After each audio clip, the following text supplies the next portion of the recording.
All right. We're live. Hello, everyone, and happy hump day. I see there are already a few people who are in the waiting room, so I'm going to give the rest of you guys a few minutes to catch up and join in. And while you do that, I'm just going to go over a few housekeeping notes. For those of you who don't know me, first of all, my name's Keisha Johnson, Senior Marketing Coordinator at DaySmart Recreation. And if you're new here, welcome. If you've attended one of our previous webinars before, welcome back. I'm excited to introduce Tracy Stevens, founder of the Black Hiking Club in Atlanta, Georgia, to speak with us today about diversity in recreation, what it means, and how we as recreation professionals can incorporate DEI in the everyday work that we do. Before I let our lovely guest speaker introduce himself, I want to give the audience a heads up that your camera and audio will be turned off for the remainder of the session, but I do encourage you all to ask questions throughout the webinar, and Tracy and I will do our best to get to your questions at the very end. However, if we don't get to your questions, fear not, I'll make sure that we answer those in our follow-up emails, and you'll also get the recording of the session once the webinar is over. So yes, that means share with your peers and share with whoever you think will benefit from this session. And now, without further ado, I'm going to give the stage to Tracy Stevens so you all can learn a little bit more about him. Tracy, the floor is yours. Yeah, thank you for having me today. Everyone, like she said, my name is Tracy Stevens. I'm the founder of Black Hiking Club and Dreams to Kings and Queens. Both of these are two organizations that I started just to give back to the community. With the hiking club, obviously, it was a way to definitely raise the awareness of the lack of Black people that are on the trails and get us outdoors. And I know we have questions that'll dive into that more, but just to give you a brief overview of what the club is about. And Dreams of Kings and Queens is an organization I started in my hometown, Athens, Georgia, just so I could help kids who are in low income communities by providing them with the resources that they needed to be successful in the classroom. When I'm not in the community or on the trails, I work for Jacobs Engineering Group as a consultant, helping just build programs that can, expand our workforce and be able to help those who may be in community college trade schools, not just find a job, but start a career. So that's a little bit about me. I'm excited to be here and I'm just looking forward to answering these questions and see how I can help those who are in attendance. Thank you so much, Tracy. We're equally as excited to have you on. I personally have been following you and Black Hiking Club for quite some time, and the work that you're doing is so important and so necessary, and I think that's why the club has gotten so big in this short amount of time. But I'm curious from your perspective, what inspired you to start the club in the first place? Yeah, so for me, like I used to hike well, I still hike all the time solo, but at that time, what was that 2020, obviously before COVID came in, I was just messing around and I created this design and it said Black Hiking Club and then the pandemic hit and I was like, we'll put this dream on the shelf and maybe revisit it later. And 2021 came around, me and one of my friends were hiking to kick off the new year and we made it to the top of the mountain and I saw this Black woman who was just sitting there and she looked disturbed, like something was bothering her. And I went over talking to her like, hey, what's going on, you okay? And she just said, I feel like I don't belong. And I was like, what do you Mhm. like? I see the Confederate flags, I see the political propaganda. And she was like, I just feel like I'm not supposed to be here. And so it hit me in that moment. And I just asked her, I was like, hey, how would you feel if I put together some kind of club where Black men and women hike together? She was like, oh my God, I would love that. And so I was like, okay, okay. And I'm going down the mountain that day with my friend, and I'm like, I'm going to start a hiking club for Black people. And my friend looked at me and Wow. was, for real? Like, you serious? I was like, yeah, I already got the logo design, everything. And it's gonna be called Black Hiking Club. And so literally got home that night, created the social media page, got a bunch of followers at that Wow. time, and this was history. Wow. Yeah, I'm picturing you on this mountain, like encountering this black woman also on the top of the mountain, and it feels like this like sign, right? And it's interesting because you brought up that you originally thought about creating the club before the pandemic, and then the pandemic hit. And while it's unfortunate, the timing actually seems to have aligned super well because I think that after the pandemic, more people are looking for a sense of community more than ever. And launching something like the Black Hiking Club, I'm sure for a lot of people was like the first time they could branch out and like meet new people and like have conversations, right? Because a lot of us were starved from that during the pandemic. So that's so interesting. I know that when we first met, you touched a little bit on your past experience in the Parks and Rec space, I believe in Johns Creek, Georgia. Can you talk a little bit more about that so our audience can like connect the dots? Yeah. So as I mentioned earlier, I work for Jacobs Engineering Group, but with that, we also do a lot of work within operations management and facility services. And I was a part of our cities and places group, and we ran the public works department as well as parks and recreation for the city of Johns Creek. So there I was the park superintendent.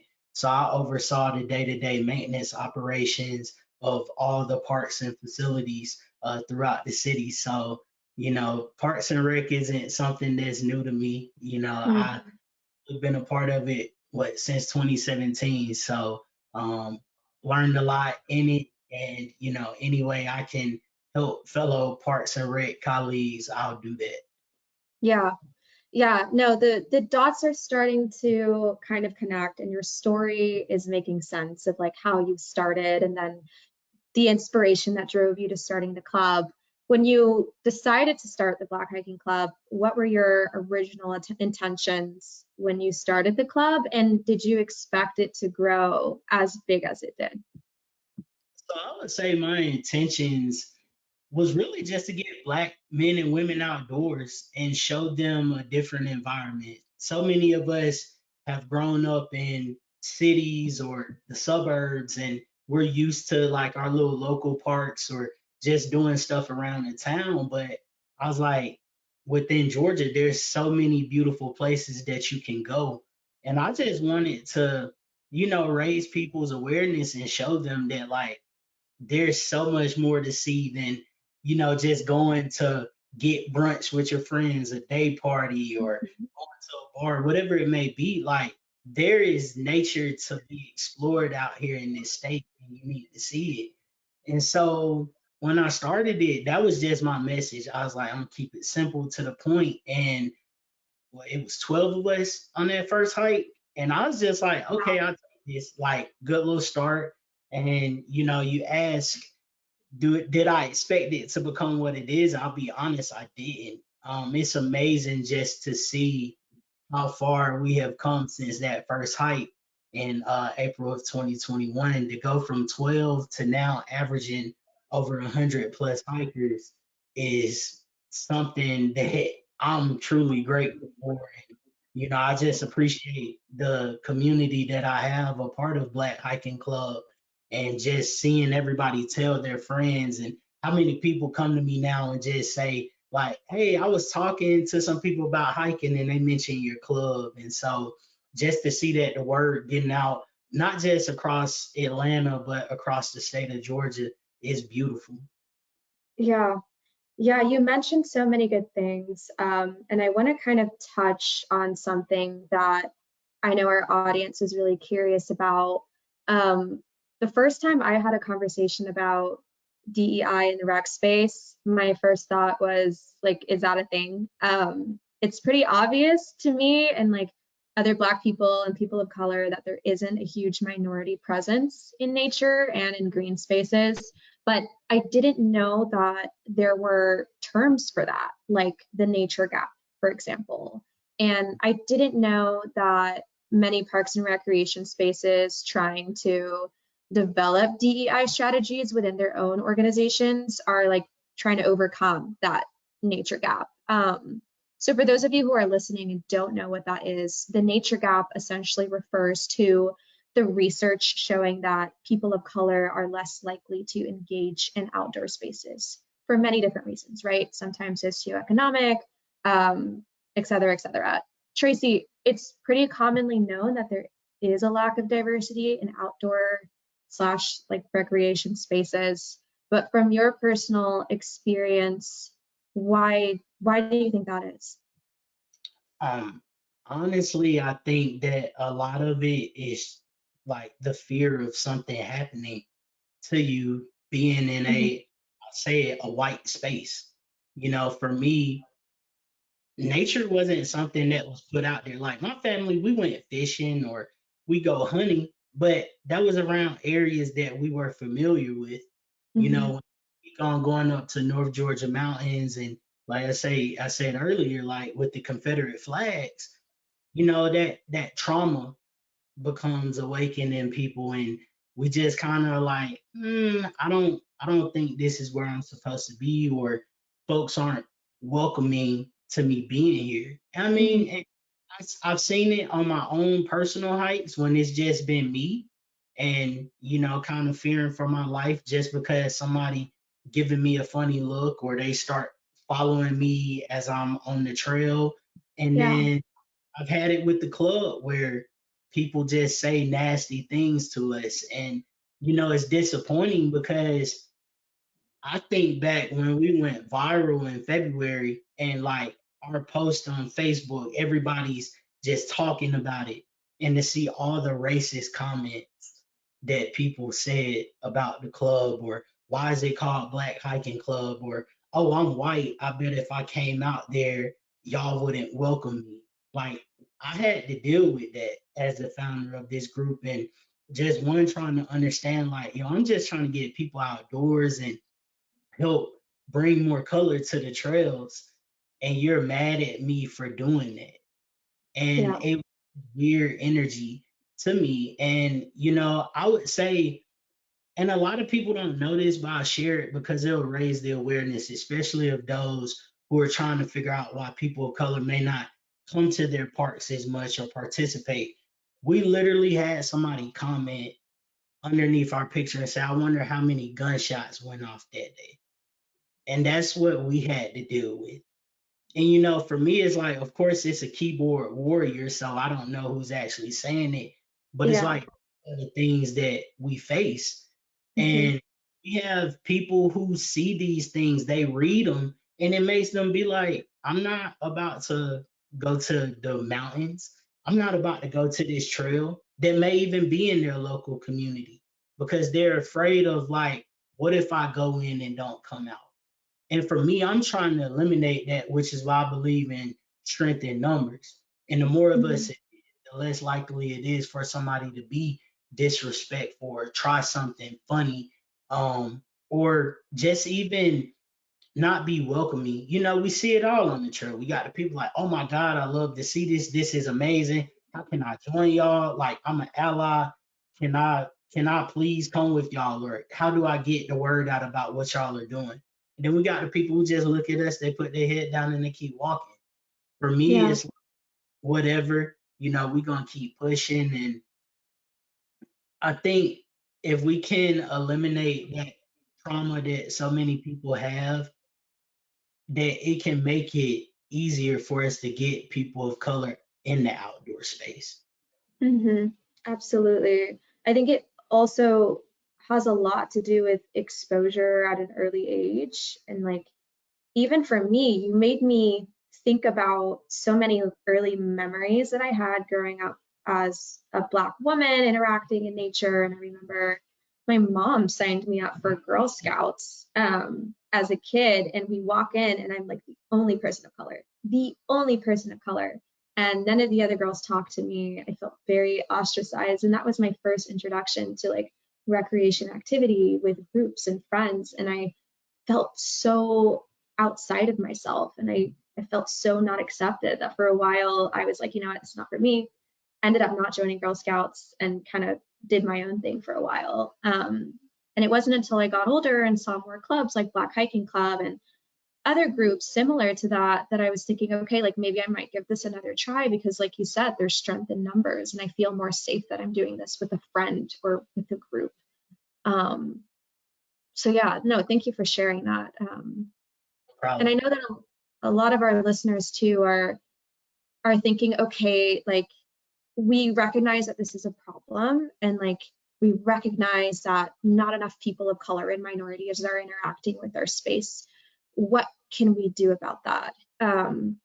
Which I think is a great question, and I know that a lot of our listeners right now are thinking about that. So how can we help out? First of all, my question to you, Tracy, is what is your advice to those parks and recreation professionals who are interested in reaching more diverse communities and bringing them into their parks and recreation facilities and spaces, but don't exactly know where to start or what to do? Yeah, I mean, I'll say it like this. I know it's gonna sound easier said than done, but meet them where they are. You know, a Mhm. lot of us know where the communities are, where people of color live within whatever city we may be in. I think back to something I did with a local um, office here in Athens that we partnered up. We went to one of the low income communities. They had a green space that was unused, but it was maintained. And literally did a back to school event, had health screenings, provided other resources and tools to people in those communities. And it's doing something as simple as that. Find a way to tap into those communities and find that person who may be that community leader, who may be the spokesman or woman. Like, find that person and figure out what is something that they need right now, and figure Mhm. out how you and your group can put something together to, one, give back, but also two, make these people more aware of the activities that you have Mhm. at your parks. And I think too, and I'll just say this, please understand that people of color do more than just play sports. A lot of us are into outdoors. There are a lot of kids who want to know, why do leaves change color? Oh, I want to Mhm. know about these insects. Find different ways to create activities that tap into those kids that don't want to just play football and baseball all day, but want to maybe learn a little bit about some science or learn about the sun and astrology. There's so many different ways we can tap into these communities and expose these kids and their parents to the different ways that they can get involved in the outdoor space. Yeah, that's so, so good. Um, a lot of the facilities that we currently work with ask us a lot about like different ideas and activities that they can implement at their facilities and parks that are engaging for all different communities. And the first thing that came to mind when you were mentioning that is guest speakers that they invite to the facilities, like what goes into that decision, and is a diversity of the guest speakers that they're inviting into their facilities reflective of the communities that they want to reach. So we're starting to plant these seeds here that I hope that our listeners are like, oh, okay, like that's making sense. So thank you for sharing that. Let's talk about marketing. And I'd like to give our audience some examples of how they can incorporate DEI in their marketing and planning strategies so that it resonates with different audiences. How can parks tailor their marketing to resonate better with people of color and minorities in general? I mean, I think it's be authentic. You know, Mhm. don't create marketing material where people feel like you're reaching, or they just feel like, I don't know about this messaging. Because I know for us, the biggest thing was, it's easy. Yeah, I can post pictures of me and the group all day, but I post pictures of the places we go. Mm, and why we go there. And I mhm, think that oftentimes with that marketing approach that you take, maybe I'll use trails because I am a hiking club, but maybe you have that one part that just has like some beautiful landscape. Use that picture, but also try to figure out how you can tailor your message to tap into those communities that necessarily don't come to your park all the time.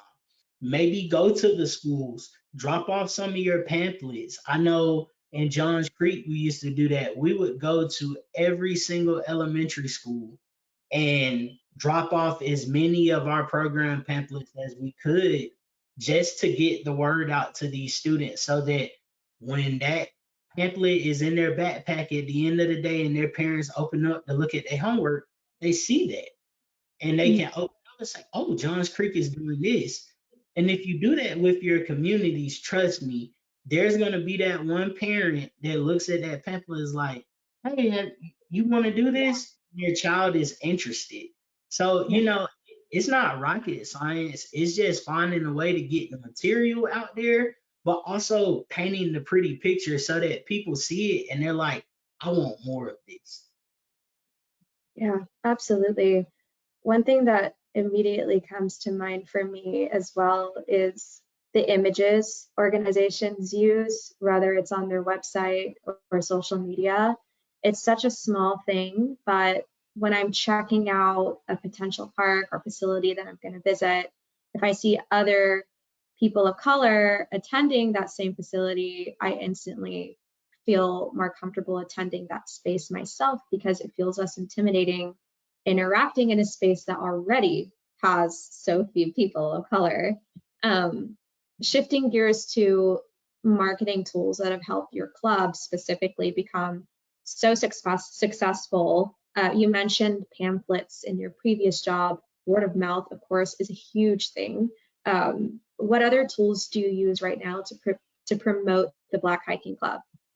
Yeah, so I would say that Instagram and TikTok have been huge for us. More so Instagram, just one from creating the pictures and they get shared across everyone's pages from my hiking leaders to just the consistent hikers that we have attend. But also one thing that's helped us on Instagram is creating reels. And when we create these reels, like we always try to do a recap of the hike to show people like this is what we saw, like this was the vibe, this the energy. Like I always tell people, I was like, literally, it's like a big cookout, and we just vibing on the trails. And to be able to provide that content to show people, like, oh, he's serious, they love it. And from there, it Mhm. seems like every time we post a recap reel, or just like, hey, this is what you can expect, we go viral off of it and people eat it up and they love it and we find more hikers coming. We find those who never have hiked coming because they're just like, I saw the video and it just looked like a good time and I wanted to be a part of this. So if you have that person within your department or your group that has a passion for creating, tap into their abilities, use them, because I promise you they can come up with some good ideas, whether it's reels or just creating posts that can attract more people to want to come and participate in your programs, come to your facilities, and even just show support to your parks. I think it's so easy for us to get caught up in thinking like, oh, we're just going to stick to the status quo and kind of give the basic flyer, Mm. but switch it up. Use Canva, use Adobe Spark, tap into some new programs that maybe you haven't used so that you can create some new and bright and just exciting flyers and material that will benefit you. Yeah, and also, can you leverage the people on your team to kind of make things better? Is there like a specific employee on your team who is very artistic and dynamic that can take over your socials? Like, why Yeah. not experiment that to see who you can reach?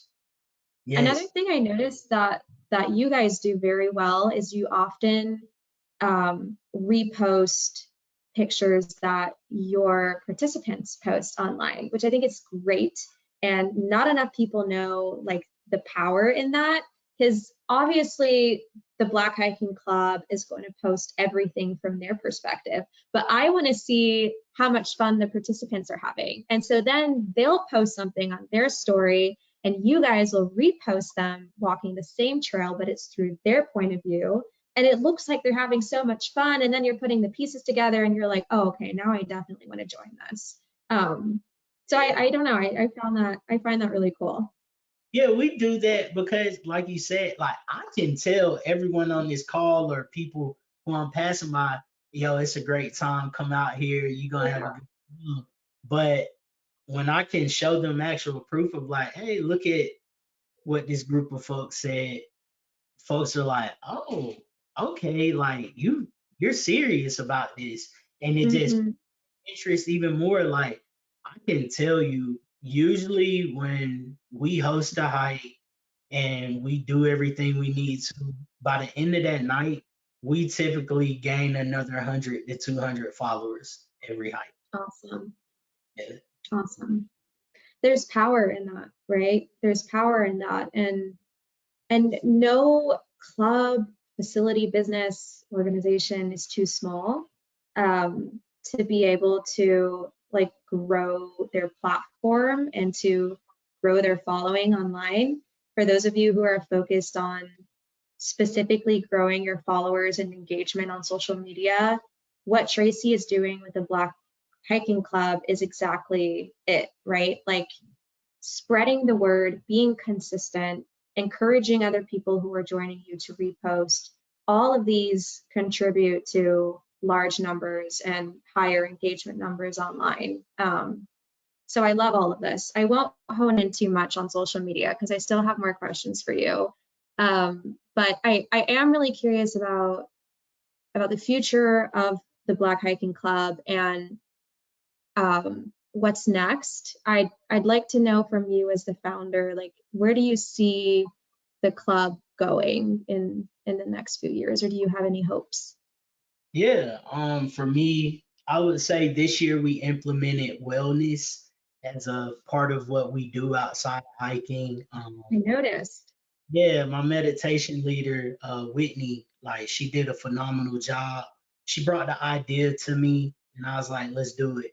And so we hosted our first yoga in the park series this season, and it was phenomenal. People loved it. That turned into us doing a Black Wellness weekend where we had yoga in the park, a mental health panel, and then we did a hike. So it was just beautiful. So I would say, like growth wise, like I'm looking to expand Black Hiking Club beyond just Georgia. Like we have our North Carolina chapter, which my chapter president Darren Marquise is doing a phenomenal job. My chapter president here in Georgia, Anna's doing a great job as well. And we're just trying to figure out what's that next state that we can go to and show people like Black Hiking Club can exist wherever we want it to. We Mm, just need to see that like the same safe spaces we created in these states, we're going to create in your state as well.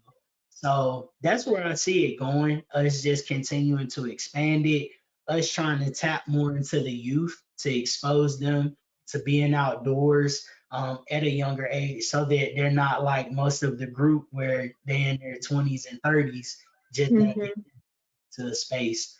And last but not least, just doing more community service work. I do it already with my other nonprofit that I have, but I'm trying to do that same thing with the hiking club because we can't just be using all these trails but not giving back. So we're trying to find different parks and rec groups and even our local state parks to just try to do some volunteering to help clean up the trails, and assist them where they need help. So it's I love it. beautiful over these next few years just to watch us grow. And like I said, to go from 12 to this year, we had a record breaking 140 hikers. It's a hell of a thing. Wow. Amazing. And for those who are listening and are curious, we will leave Tracy's Instagram and Black Hiking Club's Instagram so you guys can follow for more. I highly encourage you guys to follow, even if you're not located in Atlanta, just to get some inspiration of what true marketing looks like from a DEI perspective, because they really have it down. And this is exactly what we mean on how to reach out to communities outside of your own. Before we wrap up, because I know we only have a few minutes left, we did have some questions from the audience who kind of submitted them before the webinar even started. So would you mind if I asked you a few of them? Of course. Awesome. So the first question is, how can I branch out to make sure my organization reaches people outside of my own community? Yeah, so I recommend, like I've said throughout this interview, find the community leaders, around where you live. You know, use them. They're there for a reason. Find out who those people are, whether it's your local churches, Boys and Girls Club, different nonprofit groups. Because typically what you're gonna find is that it's somebody in that group who is passionate about creating more diversity within these spaces that you typically don't see people of color. And Mhm. you tap into that person, like, don't just make it a one-off thing. And it's like, hey, thanks. And then you get what you want and you never go back to them. Continue that relationship. Try to figure out ways that y'all can do annual events that will continue to attract people of color to want to come to your parks, to want to come to your facilities and participate in your program. Yeah, absolutely. And people love partnerships. Like, if there's any way you can co-create or co-collaborate with somebody, like that is a really awesome idea as well. Influencing online is a big thing. If you guys have questions about that, we actually have a blog about it. So definitely look into that. I'm sorry if you guys can hear my dog. Just ignore. Last few questions. How can I train my staff to be more aware of DEI issues? So there's different resources and tools that are out here. Highly recommend, like, the internet is at our fingertips. Go to REI. Like, I know a lot of you are in the outdoor and parks and rec space. REI has some great material that you can resort to. I think it's also too, like I said, just do a Google search to find different tools that are out there to make you more aware. And then I think it's too, like, with your staff who may not be as familiar with the DEI issues that exist, go to those communities. Like, don't be Mhm. afraid. Maybe it's a restaurant or something over there. Go to that. Like, you'll never know until you talk to people. I get it. It's easy to sometimes judge a book by its cover because that's the way you were raised, or that's the way you just envision it because that's what the media tells you how someone is. But I always say, like, go to spaces you aren't familiar with because you never know who you may be able to connect with over there. They can open your mind and show you that maybe you've been doing things wrong for a while. Yeah. And the first thing I also thought about is training. Like, there are people who specialize in training staff to be more aware and to incorporate DEI in your strategy. So go online and see if there are people who can come to your facility for a day and block off time to make sure that you galvanize your staff together and talk about these things, because those are all very important. Last question, which I thought was a very interesting question, is how can I make sure my DEI marketing efforts don't come off as performative? Um, when I first read this question, the answer that went off in my head, at least, is authenticity. And I know you mentioned this earlier in the webinar, um, but authenticity and I think intention is very easy to spot and to sense. And for me, organizations that go out of their way to make sure to communicate that this is an important issue for them always comes off as authentic.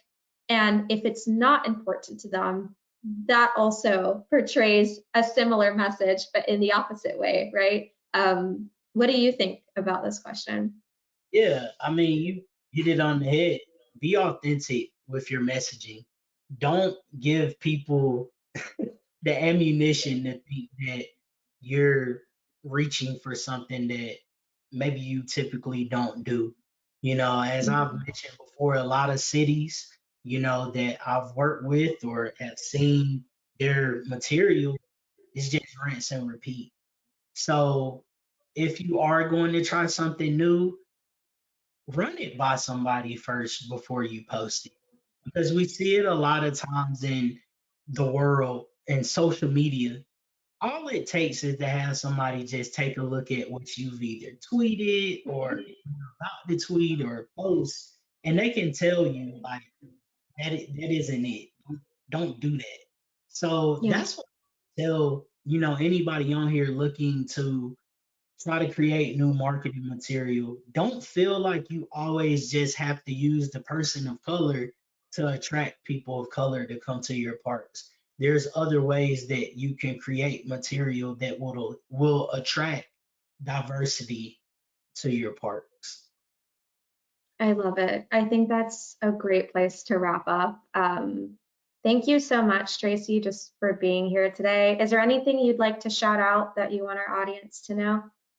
Yeah, I just like to say thank you, like shout out to my team. Without them, this wouldn't be possible. A lot of times I try to wear that hat and do everything, but they've done a great job of just supporting me and making sure we can get to where we are. And most importantly, this a huge shout out to those who support us.